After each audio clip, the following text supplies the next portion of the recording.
வணக்கம். Big topic with Karthik Mayakumar. மத்திய இடைக்கால பட்ஜெட் இதை பற்றி தான் முழுக்க பேச போகிற நிகழ்ச்சிக்குள்ள போகலாம்.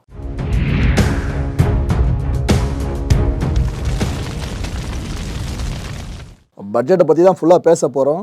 ஆனால் நிறைய எதிர்பார்த்துறாதீங்க. ஆக்சுவலாக இது முழு பட்ஜெட் கிடையாது மக்களே, இடைக்கால பட்ஜெட், இன்டீரியம் பட்ஜெட்னு சொல்லணும் ஆங்கிலத்தில். அதாவது எலெக்ஷன் நெருங்குது அப்படின்னா, சில மாதங்கள் நடக்க போகுது அப்படின்னா அதுக்கு முன்னாடி ஒரு பட்ஜெட்டை தாக்கல் பண்ணுவாங்க. அதுதான் இடைக்கால பட்ஜெட். இந்த எலெக்ஷன்லாம் நடந்து முடிஞ்ச பிற்பாடு தான் முழுமையான பட்ஜெட் அப்படின்ற ஒன்று தாக்கலாகும். அது இந்த வருஷம் பார்த்தீங்கன்னா அப்ராக்ஸாக ஜூலை மாதம் தாக்கலாகலாம் நினைக்கிறேன். அதிகபட்சம் ஜூன் அப்படின்னா ஜூலையில் தாக்கலாகிடும். ஸோ எலெக்ஷன் முடிஞ்சு ரிசல்ட்லாம் வந்து ஆட்சி அமைஞ்ச பிற்பாடு அந்த முழு பட்ஜெட் தாக்கல் பண்ணப்படும். ஸோ இந்த இன்டீரியம் பட்ஜெட்டை ஒரு சம்பிரதாய பட்ஜெட்டாக மட்டும் தான் மக்கள் பார்க்கணும். இதை தெளிவாக சொல்லிவிட்டு இந்த கான்டென்ட்டை இப்போ ஓப்பன் பண்ணுறாங்க. பட்ஜெட் நம்ம வீட்டில் போடுறோம் பாருங்க, குடும்பத்துக்கு மாதம் அப்பாவுக்கு இவ்வளோ சம்பளம் வருதுன்னா அதில் நம்ம இந்த பொருள் எவ்வளோக்கு வாங்குறது, அந்த பொருள் எவ்வளோக்கு வாங்க ஃபுல்லாக பட்ஜெட் போடுறோம்ல. இதே மாதிரி ஒரு நாட்டுக்கு போடுறதுங்க. மத்திய அரசு போடுற பட்ஜெட் இது ஓகேவா, மாநிலங்கள் போடுற பட்ஜெட் வேறு, இது மத்திய அரசு ஒட்டுமொத்த நாட்டுக்குமான பட்ஜெட்டை இதை பார்க்கணும். வழக்கம் போல் மத்திய நிதி அமைச்சரான நிர்மலா சீதாராமன் அவர்கள் இந்த பட்ஜெட் தாக்கல் பண்ணுவதற்கான அந்த ஒப்புதல் இருக்குல்ல, அதை அமைச்சரவையில் வாங்கிட்டாங்க. ஸோ கேபினெட்டும் அப்ரூவ் பண்ணிடுச்சு, ஓகேங்க நீங்கள் தாக்கல் பண்ணலான்ட்டு. இந்த கையோடு பார்த்தீங்கன்னா நம்ம நாட்டோட குடியரசுத் தலைவர் திரௌபதி முர்மு அவர்கள் இருக்காங்களே, அவங்க இனிப்பு ஊட்டுறாங்க. யாருக்கு? மத்திய நிதியமைச்சர் நிர்மலா சீதாராமன் அவர்களுக்கு. இதுக்கு பிற்பாடு வீறு நடை போட்டு நாடாளுமன்றத்தை அடையிறாங்க நிர்மலா சீதாராமன் அவர்கள். இவங்க கிட்ட ஒரு ஏதோ ஒன்று இருக்குன்னு சொல்லலாம். ஏன்னா ஒரு முறை 2 முறை ஒருத்தவங்க மத்திய நிதியமைச்சராக இருந்து பட்ஜெட்டை தாக்கல் பண்ணுறதே பெரிய விஷயம். 6வது முறைங்க சாதாரண விஷயமா? மொராஜி தேசாய் இருக்கார்ல, அவருக்கு பிற்பாடு தொடர்ந்து 6வது முறையாக பட்ஜெட்டை தாக்கல் பண்ணுறாங்க அப்படின்ற பெருமை இவங்களுக்கு கிடச்சிருக்கு. இந்த பெருமைகளுக்கு மத்தியில் நாடாளுமன்றத்துக்குள்ளே வந்தாங்க, பட்ஜெட்டை அப்படியே படிக்க ஆரம்பித்தாங்க. அதில் முத்தாய்ப்பாக ஒரு விஷயத்தை பற்றி பேசியாகணும். நம்ம பிரக்யானந்தா இருக்கார்ல, அதாங்க உலக அளவில் தமிழர்களை தலைமுறை வச்சார் பாருங்க, இவருக்கு பாராட்டு தெரிவித்து சில விஷயங்களை பேசியிருந்தாங்க. அதுவும் இந்தியாவில் இருக்க கிராண்ட் மாஸ்டர்ஸ் எண்ணிக்கை இதை நினச்சோம் பெருமிதமாக சில விஷயங்களை சொல்லியிருந்தாங்க. ப்ரோ பட்ஜெட் வாசிக்க போயிட்டு இதெல்லாம் பேசுவாங்கன்னு கேட்டிங்கன்னா, ஸ்போர்ட்ஸுக்குன்னு நிறைய ஃபண்டு ஒதுக்கப்படுதில்ல, அதுவும் இந்த பக்கம் வரும் இல்லையா, அது ஒரு கண்ணோட்டம். இன்னொரு பக்கம் தமிழுங்க, இந்த பட்ஜெட் உரையை வாசிக்கிற நிர்மலா சீதாராமன் அவர்கள், அவங்களையும் பிரக்யானந்தா இணைக்கிறது தமிழ். இது தெளிவாக எல்லாருக்கும் புரிஞ்சிருக்கும். ரைட்டு.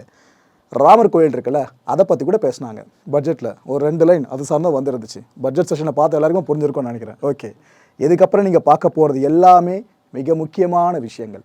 இந்த பட்ஜெட்டில் என்னென்ன அனௌன்ஸ் பண்ணியிருக்காங்க அது சார்ந்த விஷயங்கள். இல்லை மொதல் விஷயம், ஆனால் இது எப்படி பண்ண போகிறாங்கன்னு எனக்கு இப்போ வரைக்கும் தெரியல, பட் ஓப்பன் அப் பண்ணுறேன்.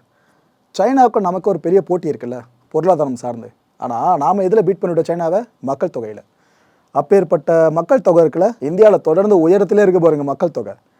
இந்த இந்தியாவில் உயர்ந்துட்டு இருக்க மக்கள் தொகையால் என்னென்ன சவால்கள்லாம் ஏற்படும், இதை கண்டுபிடிப்பதற்காக ஒரு உயரதிகாரிகள் குழுவை மத்திய அரசு அமைக்க போதாங்க. இது மிக முக்கியமான அறிவிப்பு அவங்க வெளியிட்டிருக்கிறதுலையே. ப்ரோ மைக்ரோ லெவலில் சொல்லுங்கள் ப்ரோ, அதான் நமக்கு தேவை. மேக்ரோவில் எதுக்குன்னு சில பேர் கேட்கலாம். மக்களே நீங்கள் என்ன பண்ணாலும் முடிகிற இடம் மேக்ரோ தான். ஸோ அதனால் இந்த பெரிய விஷயத்தை முதல்ல இங்கே ஓப்பன் பண்ணிடுறேன். மக்கள் தொகை சார்ந்த சவால்கள்னால் கண்டிப்பாக பொருட்களுக்கு தட்டுப்பாடு ஏற்படும், இருக்கிற இடம் கண்டிப்பாக பத்தாமல் போயிடும். நம்ம நாட்டோட நிலப்பரப்பை சேர்த்து தான் சொல்கிறேன் ஒட்டுமொத்தமாக. இது போல் நிறைய சவால்கள் இருக்குது. இது எல்லாத்தையும் கண்டறியறதுக்கு ஒரு குழு. ரைட்டு.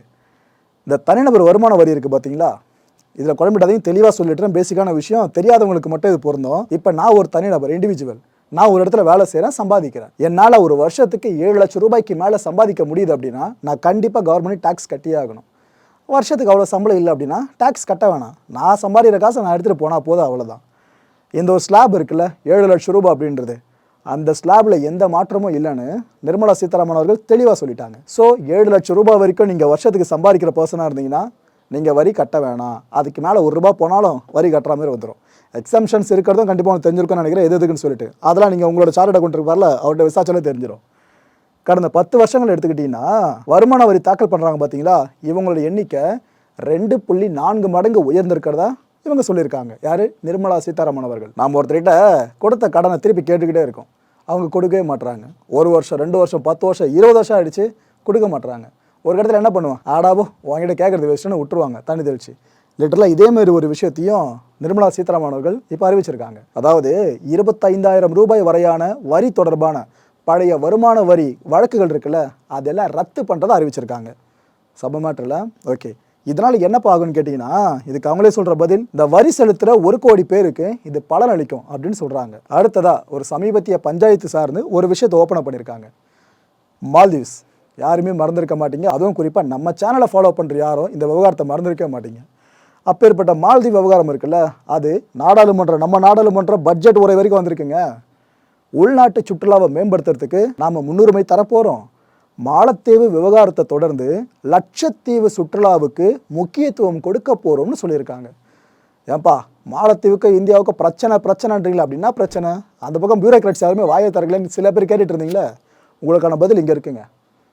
ஃபினான்ஸ் மினிஸ்ட்ரி இதை பற்றி ஓப்பன் பண்ணியிருக்காங்கன்னா வேறு யார் இதை பற்றி சொல்லணும்னு எனக்கு தெரியலைங்க. நல்ல விஷயந்தான். லட்சத்தீவு சுற்றுலாவுக்கு முக்கியத்துவம் கொடுக்குறாங்கன்னா நல்ல விஷயம் தான். ஸோ இதுக்கப்புறம் அந்த இடத்துல நிறைய இன்ஃப்ரா ப்ராஜெக்ட்லாம் முன்னெடுக்கப்படலாம். எனக்கு இன்னொரு சின்ன இயக்கம் என்னென்னா, லட்சத்தீவோடு நின்றாமல் சவுத்தில் இருக்க பல பகுதிகளையும் அப்படியே நிர்மாணிக்கிறாங்கன்னா, டூரிஸ்ட் ஹப்பாக மாற்றுறாங்கன்னா அது இன்னும் சிறப்பாக இருக்கும். குறிப்பாக நம்ம தமிழ்நாட்டை சொல்கிறேன், ரைட்டு.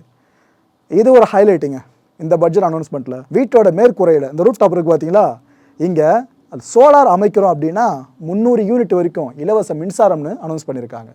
பட் தெளிவில்லாத ஒரு அனௌன்ஸ்மெண்ட்டாக இது இப்போதைக்கு இருக்குது. ஏன்னா நாம் மின்சாரத்தை எங்கேருந்து வாங்கிட்டு இருக்கோம்? ஸ்டேட் கவர்மெண்ட் கிட்டேருந்து. சில ப்ரைவேட் கம்பெனிஸும் உள்ளே வந்து நிற்கும் அந்த காம்படிஷனில். ஆனால் சென்ட்ரல் கவர்மெண்ட் கிட்டேருந்து கரண்ட்ன்றது கிடையாது. ஓகேவா? அதை நம்ம இங்கே வாங்கி அதிகமாக பயன்படுத்த கன்சியூம் பண்ணுறதில்ல. சோலார் பேனலை அமைக்கிறதுக்கே அமௌண்ட்டு தள்ளும். நீங்கள் ஒரு வீட்டில் இபி கனெக்ஷன் எடுக்கிறீங்களே, அதை விட இது பல மடங்கு அதிகங்க. மினிமம் 90,000 ரூபாய் உங்கள் கையில் இருக்கணும். மினிமம் நான் சொல்கிறது. இன்னும் கொஞ்சம் அப்படியே நீங்கள் போகிறீங்க, ஆற்றல் அதிகமானு சொல்லிட்டு பேனல்ஸோட எண்ணிக்கை அதிகப்படுத்துறீங்கன்னா இன்னும் நீங்கள் லட்சங்களை வைக்க வேண்டியதாக இருக்கும். இந்த சோலார் பேனல் அமைக்கிறதுல இருக்க மிகப்பெரிய தலைவலி இதுதான், செலவு பயங்கரமாக இழுத்து விட்டுரும். அதையும் தாண்டி நீங்கள் வீட்டின் கூரை மேலே ஓரளவுக்கு சோலார் பேனல் வச்சிங்கனாலே போதும். அதிகபட்சம் 300 யூனிட் வரைக்கும். ஓகேவா? நம்பர் எக்ஸாக்டாக 300 கிடையாது. இலவச மின்சாரம் 100 இருக்கலாம், 200 இருக்கலாம், 300 கூட இருக்கலாம். இதில் நாம் பயன்படுத்துகிற போக மிச்சம் சர்ப்ளஸாக இருக்குது பார்த்தீங்களா, அந்த மின்சாரத்தை அரசு கொள்முதல் பண்ண வாய்ப்பு இருக்குது. ஆனால் இதில் ஸ்டேட் கவர்மெண்ட் பாதிக்கப்படும் கண்டிப்பாக. ஏன்னா டிஎன்இபி ஏற்கனவே லாஸில் போயிட்டு இருக்கதா சொல்கிறாங்க. எல்லாருமே சோலார் பேனல் போட ஆரம்பிச்சிட்டா புரிஞ்சுக்குங்க. ஸோ இவங்களுக்கு எதனா மத்திய அரசு காம்பன்சேஷன் பண்ணுவாங்களா? இந்த சென்ட்ரல் கவர்மெண்ட்டு ஸ்டேட் கவர்மெண்ட் என்ன கொடுப்பாங்களா? இதை பற்றி எந்த விளக்கமும் இல்லை.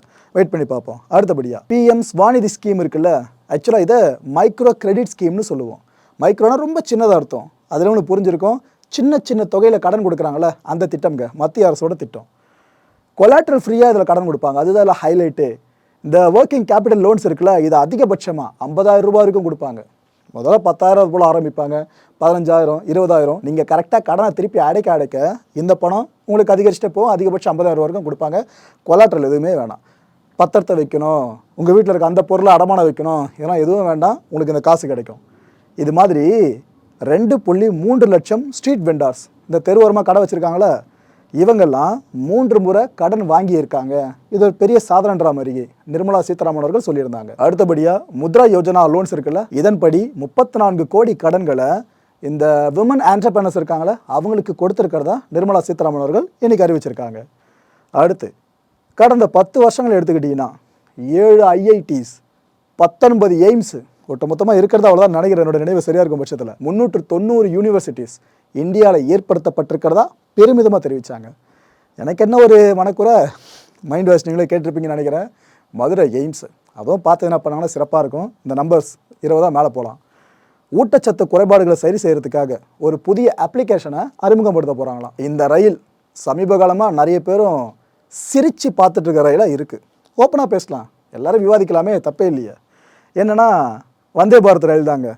எங்கேயாச்சும் போயிட்டுருக்கோம், திடீர்னு அது முன்னாடி எதனா மாடு கீடு வந்து நிற்கும், இடிக்கும். அதுக்கப்புறம் இந்த ட்ரெயின் டேமேஜ் ஆன மாதிரி சில ஃபோட்டோஸ் வெளியாகும். நெட்டிசன்ஸ் இதை பயங்கரமாக கிண்டல் அடிக்க ஆரம்பிச்சிடுவாங்க. என்னங்க இது போல் மாடு கழிச்சோட ரயில் தாங்க மாறுது அது இதுன்னு சொல்லிட்டு. அந்த அளவுக்கு ஒரு நெகட்டிவான விஷயம் ஒரு பக்கம் போயிட்டு இருந்தாலும், இன்னொரு பக்கம் நம்ம இந்தியன் ரயில்வே இருக்குது பார்த்தீங்களா, இந்த நெட்வொர்க்கை மாடர்னைஸ் பண்ணணும், அதிநவீனமாக மாற்றணும் அப்படின்ற மத்திய அரசு தீவிரமாக இருக்குது. அதன் முதற்படியாக 40,000 சாதாரண ரயில் பெட்டிகள் இருக்குல்ல, இதை வந்தே பாரத் ரயில் திட்ட பெட்டிகளை தரம் உயர்த்துறதுக்கு நடவடிக்கைகள் எடுக்க போகிறாங்களாம். அதையும் பட்ஜெட்டில் அனௌன்ஸ் பண்ணியிருக்காங்க. அடுத்தபடியாக கர்ப்பப்பை புற்றுநோய் இருக்குல்ல, இதை தடுக்கிறதுக்காக 9 வயதுலேருந்து 14 வயதுக்கு உட்பட்ட பெண்கள் இருக்காங்களே, இவங்களுக்கு தடுப்பூசி செலுத்துகிறாங்களாம். மார்க் மை வேர்ட்ஸ், இதுக்கப்புறம் எத்தனை வருஷம் கழிச்சு இல்லை இப்போ அடுத்தடுத்து வர வருஷங்களே பட்ஜெட் தாக்கல் பண்ணப்பட்டாலும் அதில் இந்த சுகாதாரம் சார்ந்த விஷயங்கள் இருக்குல்ல, அதுலேயும் குறிப்பாக தடுப்பு மருந்து, இதை சார்ந்த நிறைய அறிவிப்பு வருங்க. ஏன்னா நீங்களே பாருங்கள், முன்னாடிலாம் வருஷத்துக்கு ஒரு நோய் கிருமின்றதே அதிசயம். ஆனால் இப்போது வருஷத்துக்கு 2 3 புதுசாக வந்துக்கிட்டு இருக்கு. அடுத்து கால்நடை வளர்ப்பை ஊக்குவிக்கிறதுக்காக புதிய திட்டங்கள் கொண்டு வரப்படணும் நிர்மலா சீதாராமன் அவர்கள் அனௌன்ஸ் பண்ணியிருக்காங்க. இல்லை மத்திய அரசு கூர்ந்து கவனிக்க வேண்டியது கோமாதான் சொல்கிறாங்களா பசுமாடுகள், இந்த கால்நடைகளுக்கு மட்டும் அதிகமாக இதை வளர்க்கறதுக்கு ஊக்குவிப்பு திட்டங்களை கொண்டு வராமல் பொதுவாக இருக்க எல்லா கால்நடைகளும் இருக்குது பாருங்க, இதெல்லாம் சார்ந்து கொண்டு வந்தாங்கன்னா கிராமப்புறங்களில் விவசாயம் கொஞ்சம் செழிக்கும், அதையும் பார்த்தா சிறப்பாக இருக்கும். ஓகே, நாடு முழுக்கவும் மின்சார வாகனங்களுக்கான பேட்டரி சார்ஜிங் மையங்கள் இருக்குல்ல, இது அதிகரிக்கப்படும்னு சொல்கிறாங்க. நல்ல விஷயம். பட் இது ஒரு வருஷமும் இந்த ஒரு விஷயம் டெம்ப்ளேட்டாக வந்துக்கிட்டு இருக்கு. ஆனால் எந்த அளவுக்கு அதிகரிச்சிருக்காங்க, எக்ஸிஸ்டிங்காக இருந்தது எந்த அளவுக்கு இருக்குது, அதெல்லாம் ப்ராமினெண்ட்டாக செயல்பட்டுக்கிட்டு இருக்கா, அதெல்லாம் தாண்டி வாகனங்கள் ஓடிக்கிட்டு இருக்கா? ஏன்னா வெஹிக்கிளுக்குன்னு பல பேரும் மாறல. ப்ராக்டிக்கல் டிஃபிகல்ட்டிஸ் இது எழுத்தா மட்டும் இல்லாமல் எக்ஸிக்யூட்டும் பண்ணப்பட்டு இருந்துச்சுன்னா சிறப்பு. உதாரணத்துக்கு ஒரு 2 வருஷம் முன்னாடி வெறும் 10 பேட்டரி சார்ஜிங் மையங்கள் இருந்துச்சுன்னா அது ஒரு வருஷம் முன்னாடி ஒரு 20, இந்த வருஷம் பார்த்தீங்கன்னா ஒரு 30, இது போல் வந்தால் சிறப்புங்க. அது மாதிரி 2024 வருஷம் முடியறதுக்குள்ளே எத்தனை பேட்டரி சார்ஜிங் மையங்கள் வருதுன்னு பார்க்கலாம். ஏன்னா நிறைய பேரும் வெஹிக்கிள் வாங்காமல் இருக்க காரணமே பார்த்தீங்கன்னா இந்த பேட்டரி சார்ஜிங் மையங்கள் இருக்குல்ல, இதோட எண்ணிக்கை குறைவுன்றதுனால தான். அவங்க எங்கே வண்டியை நிறுத்தி எங்கே போய்ட்டு சார்ஜ் ஏற்ற முடியும்? பெட்ரோல் பங்க் இப்போ இருக்கு பாருங்க, சுற்றி இதெல்லாம் ரீப்ளேஸ் பண்ணப்பட்டு எப்போ பேட்டரி சார்ஜிங் மையங்கள் வருதோ அப்போ தான் நம்ம கன்ஃபார்ம் பண்ண முடியும், ஓகேப்பா எல்லாரும் பேட்டரி வாகனங்களுக்கு மாறிட்டாங்கன்னு சொல்லிட்டு. ஆனால் பேட்டரி வாகனங்கள் மாறுறது நல்லதுங்க, பட் மாறுவோமா நம்ம அவ்வளோ சீக்கிரம்? ஏன்னா அதுலேயும் அந்த சோலார் விஷயத்தில் இருக்க அதே பிரச்சனை தான், செலவு அதிகம். ஒரு ஸ்கூட்டர் நீங்கள் ஒரு 50,000 கொடுத்து வாங்க முடிஞ்சிடும், ஆனால் பேட்டரி வெஹிக்கிள் நீங்கள் வாங்குறதா இருந்தால் போகும் 1 லட்ச ரூபாய்க்கு மேலே. Practical difficulty. அடுத்தபடியாக மாநில அரசு சார்ந்த ஒரு அறிவிப்பையும் பட்ஜெட்டில் அனௌன்ஸ் பண்ணியிருக்காங்க. மாநிலங்களுக்கு வட்டி இல்லா கடனாக 1.2 லட்சம் கோடி ரூபாய் வழங்கப்படும்னு சொல்லியிருக்காங்க. ஆக்சுவலாக ஏற்கனவே ஜிஎஸ்டி சார்ந்து ஒரு பஞ்சாயத்து ஓடிக்கிட்டு தான் இருக்குது. இப்போ தமிழ்நாட்டிலேருந்து ஒரு 300 ரூபா வரியாக நீங்கள் பெறுறீங்க அப்படின்னா உதாரணத்துக்கு, அதில் நீங்கள் ரொம்ப கம்மியாக தான் எங்களுக்கு திருப்பி ரிட்டர்ன் பண்ணுறீங்க, அந்த அமௌண்ட்டில் பாதி கூட வரமாட்டேன்ற மாதிரிலாம் குற்றச்சாட்டு அடுக்கிக்கிட்டு இருக்காங்க. அதுக்கு மத்திய அரசு பட்ஜெட்டில் இந்த விஷயத்த சொல்லியிருக்காங்க.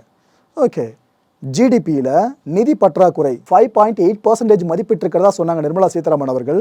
இதை 5.1% கட்டுப்படுத்த நடவடிக்கை மேற்கொள்ளப்படும் சொல்லியிருக்காங்க. இப்போ இது அவ்வளோ பெரிய மேட்டரா என்ன, இவ்வளோ முக்கியத்துவம் கொடுத்து பேசுகிறேன்னு கேட்டிங்கன்னா ரொம்ப பெரிய விஷயங்க. ஜிடிபி, கிராஸ் டொமஸ்டிக் ப்ராடக்ட், மொத்த உள்நாட்டு உற்பத்தின்னு சொல்லுவோம். நம்ம நாட்டுக்குள்ளே எந்த அளவுக்கு பொருட்களை தயாரித்து நாம் அதை சந்தைப்படுத்துகிறோமோ அந்த அளவுக்கு நம்ம நாட்டோட பொருளாதாரம் மேலே போகும். இதை விட்டுட்டு எல்லா பொருட்களையும் நம்ம வெளிநாடுகளே நம்பிட்டு இருந்தோம்னாக்கா இறக்குமதி சார்ந்து நம்ம நாட்டோட பொருளாதாரம் அதில் பாதாளத்தில் இருக்குன்னு அர்த்தம். ஏன்னா மற்ற நாடுகள்லாம் ஓகேங்க, இங்கே பாப்புலேஷன் அதிகம், அவ்வளோ பேருக்கு வேலை கிடைக்கணும். வேலை கிடைக்கணும்னா நிறைய பொருட்கள் இங்கே உற்பத்தி பண்ணப்பட்டு வெளிநாடுகள் பயன்படுத்தக்கூடிய ஒரு சந்தையாக உருவாக்கப்படணும். அப்பேற்பட்ட கனவுல சைனா கிட்டத்தட்ட ஜெயிச்சிட்டாங்க. நாம் அந்த பாதையில் பயணிச்சுக்கிட்டு இருக்கோம், சீக்கிரம் நாமளும் ஜெயிச்சிருவோம். இந்த ஜிடிபி ட்ரீமை நம்ம அச்சீவ் பண்ணணும் அப்படின்னா இந்த ஃபிஸ்கல் டெபிசிட் இருக்குல்ல, அதான் நிதி பற்றாக்குறைன்னு தமிழில் சொல்லுவோம், இதில் முதல்ல நாம ஸ்ட்ராங் ஆகணும். ஃபிஸ்கல் டெபிசிட்டாக ஒன்றும் இல்லைங்க. இப்போ ஒரு குடும்பத்தில் ஒரு அப்பா 10 ரூபா சம்பாதிச்சு கொண்டு வராரு, அதை ஒரு 10 நாளைக்கு நம்ம வச்சு ஓட்டணும்னு வச்சுக்கோங்க. சம்பாதிச்ச அந்த 10 ரூபாவை விட செலவு 12 ரூபாவாக இருக்கும். ஸோ 2 ரூபா அங்கே எக்ஸ்ட்ரா இருக்குல்ல, அதுதான் ஃபிஸ்கல் டெபிசிட்னு சொல்லுவோம். புரிஞ்சிருக்கும் நம்புறேன். வரவை விட செலவு அதிகமாக போயிடும். அப்படி செலவு அதிகரிக்க விடாமல் அதை இழுத்து பிடிக்கணும், அந்தளவுக்கு பட்ஜெட்டை டைட்டாக நெருக்கணும். இதுதான் 5.8% இப்போ இருக்குது. இதை 5.1 கட்டுப்படுத்துவோன்னு பட்ஜெட்டில் சொல்லியிருக்காங்க. முக்கியமான அறிவிப்புகள் சார்ந்து பட்ஜெட்டில் என்ன நினச்சி ஃபுல்லாக பார்த்து முடிச்சிட்டோம். இதை தொடர்ந்து அரசியல் நெடியும் பட்ஜெட் உரையில் நல்லாவே வீசிச்சு. நிர்மலா சீதாராமன் அவர்கள் என்னென்னலாம் சொன்னாங்க பட்ஜெட் ப்ளஸ் அரசியல் சார்ந்து அப்படின்னு பார்த்தீங்கன்னா, சமூக நீதி அப்படின்றது வெறும் அரசியல் வாக்கியமாக மட்டும்தான் இருக்குது, அதை நாங்கள் திட்டங்களுக்கான மந்திரமாக பயன்படுத்திக்கிட்டு இருக்கோம் அப்படின்னு சொன்னாங்க. சமூக நீதி, சோஷியல் ஜஸ்டிஸ், இந்த சமூகத்தில் வாழ்ந்துட்டு இருக்க எல்லாருமே, சமூகம் இந்த சென்ஸ் ஒரு மாநிலத்துக்குள்ளே வரையறுத்து சொல்லலை, ஒட்டுமொத்த நாட்டிலையுமே இந்திய நாட்டிலையுமே சொல்கிறேன், இப்படி வாழ்கிற எல்லா மக்களுக்கும் சமமான நீதி கிடைக்கிறத உறுதிப்படுத்தணுவாங்க. இப்போ ஏற்பட்ட சோஷியல் ஜஸ்டிஸை சில பேர் எழுத்தில் மட்டும் தான் சொல்கிறாங்க, அவங்க யாரை மனசில் சொல்கிறாங்க கண்டிப்பாக உங்களுக்கே தெரிஞ்சிருக்கும். ஆனால் நாங்கள் அதை திட்டங்களுக்கான மந்திரமாக பயன்படுத்துகிறோன்றாங்க. இதை இவங்களும் வார்த்தைகளை மட்டும் சொல்லாமல் இருந்து எக்ஸிக்யூட் பண்ணால் இன்னும் சிறப்பாக இருக்கும். ஊழல் ஒழிப்பு, வாரிசு அரசியல் ஒழிப்பு, இதெல்லாம் வெளிப்படையாக செஞ்சுட்டு வரோன்றாங்க. இப்போ நீங்கள் கரெக்டாக கண்டுபிடிச்சிருப்பீங்க, வாரிசு அரசியலா அவங்கள சொல்கிறாங்க அப்படின்ட்டு. மேபிலாம் இல்லைங்க, கண்டிப்பாக அவங்களதான் சொல்லுவான்னு நினைக்கிறேன். ஏன்னா சென்ட்ரல் வர்சஸ் ஸ்டேட்டுன்ற ப்ராப்ளம் இப்போ ஆரம்பிச்சதில்லை, எவ்வளோ வருஷம் முன்னாடி ஆரம்பிச்சது, இப்போ வரைக்கும் பெருசாக போய்கிட்டு இருக்கு. ஸோ எதிர்த்தரப்பு அரசியல் கட்சிகள்லாம் இருக்குல்ல, அவங்கள மனசு வச்சு இந்த விஷயத்த சொல்லியிருக்காங்க. ஆனால் எனக்கு ஒரு டவுட்டுங்க, நியாயமாக உங்களுக்கே அந்த டவுட்டு, வாரிசு அரசியல் ஒழிப்புன்னு சொல்கிறாங்கன்னா பாஜகவில் இருக்க அரசியல்வாதிகள் இருக்காங்களே அவங்களோட வாரிசுகள் ஒரு அரசியல் கட்சியில் கூட கிடையாதா, இல்லை ஒரு அரசு பதவியில் கூட கிடையாதா? புரியல. ஓகே, ரைட்டு விடுங்க. அடுத்தபடியாக ஏழைகளோட முன்னேற்றமே நாட்டோட முன்னேற்றமாக கருதி செயல்பட்டுக்கிட்டு இருக்கோம். எங்களோட வளர்ச்சி பணிகளுக்காக மக்கள் எங்களை மீண்டும் ஆட்சியில் அமர்த்துவர் அப்படின்ற நம்பிக்கை எங்களுக்கு இருக்கிறதா நிர்மலா சீதாராமன் அவர்கள் சொல்லியிருக்காங்க. இட் மீன்ஸ் வர நாடாளுமன்ற தேர்தல் இருக்குல்ல, அதில் பாஜக திரும்ப வெற்றி பெறும்ன்றாங்க. அடுத்து சொன்னதா ஹைலைட்டு, அதாவது மத்திய நிதியமைச்சர் அவர்களுக்கு எந்த அளவுக்கு கான்ஃபிடென்ட் இருக்குது அப்படின்றது இந்த வார்த்தைகள் மூலமாக தெளிவாக தெரியுங்க உங்களுக்கு. இடைக்கால பட்ஜெட் அப்படின்றதுனால எல்லாத்தையும் இப்போ அறிவிக்க முடியாது. வர்ற ஜூலை மாதம் வரைக்கும் வெயிட் பண்ணுங்களேன். ஜூலையில் எங்கள் அரசு முழுமையான பட்ஜெட்டை தாக்கல் பண்ணணும்னு சொல்கிறாங்க. இதுக்கு அர்த்தம் இவங்க தான் ஜெயிச்சு ஆட்சியை பிடிக்க போகிறாங்க, இவங்க இந்த பட்ஜெட்டை முழுமையான பட்ஜெட்டை தாக்கல் பண்ண போகிறாங்கன்னு அர்த்தம். மக்களே, இந்த கான்டென்ட்டை பொறுத்த வரைக்கும் சிந்திக்க வேண்டிய விஷயம் எதுவும் இல்லை, மனவினா மட்டும் எனக்கு ஒன்று இருக்குங்க. முடிஞ்சால் உங்களால் பதில் சொல்ல பாருங்கள் கீழே கமெண்ட் செக்ஷனில். கடந்த 10 வருஷங்களில் நம்ம நாட்டு மக்கள் ஏதேனும் ஒரு வகையில் பலன் அடைஞ்சிட்டு வந்துட்டு இருக்காங்க அப்படின்னு சொன்னது இன்னைக்கு நிர்மலா சீதாராமன் அவர்கள். பலன் அடைஞ்சிருக்கீங்களா? அப்படி அடைஞ்சிருந்தா அது என்ன பலன் கடந்த 10 வருஷங்களுக்குள்ள? உங்களோட பதில்களை ரொம்ப அவர்கள் எதிர்பார்த்து காத்துட்ருக்கேன். அடுத்த நிகழ்ச்சியை சந்திக்கலாம். நன்றி, வணக்கம். வணக்கம் மாயம் ஸ்டுடியோஸ் நண்பர்களே. மாயம் ட்ரெண்ட்ஸ் அப்படின்ற ஒரு புதிய ஃபேஸ்புக் பேஜை ஓப்பன் பண்ணியிருக்கோம். நீங்கள் யூடியூப்பில் பார்த்துட்டு இருக்கீங்களா நம்மளோட கான்டென்ட்ஸ்லாம்? இதெல்லாம் விட ஒரு படி மேலே ரொம்ப கிறிஸ்பாகவும் ரொம்ப சூப்பராகவும் நிறைய கான்டென்ட்ஸ் உங்களுக்கு இந்த பேஜில் காத்துட்ருக்கேங்க. ஸோ உடனடியாக ஃபேஸ்புக் பிளாட்ஃபார்ம் போங்க, மாயம் ட்ரெண்ட்ஸ்னு டைப் பண்ணி சர்ச் பண்ணி நம்ம பேஜை ஃபாலோ பண்ணுங்கள். அப்படியே நம்ம சேனலையும் நீங்கள் சப்ஸ்கிரைப் பண்ணிட்டீங்க அப்படின்னா இன்னும் நிறைய புது புது கான்டென்ட்ஸை உங்களுக்காக ப்ரொடியூஸ் பண்ணி கொடுத்துக்கிட்டே இருப்பாங்க. நீங்கள் பண்ணுற ஒவ்வொரு சப்ஸ்கிரிப்ஷனும் எங்களுக்கு பெரிய மோட்டிவேஷனாக அமையும்.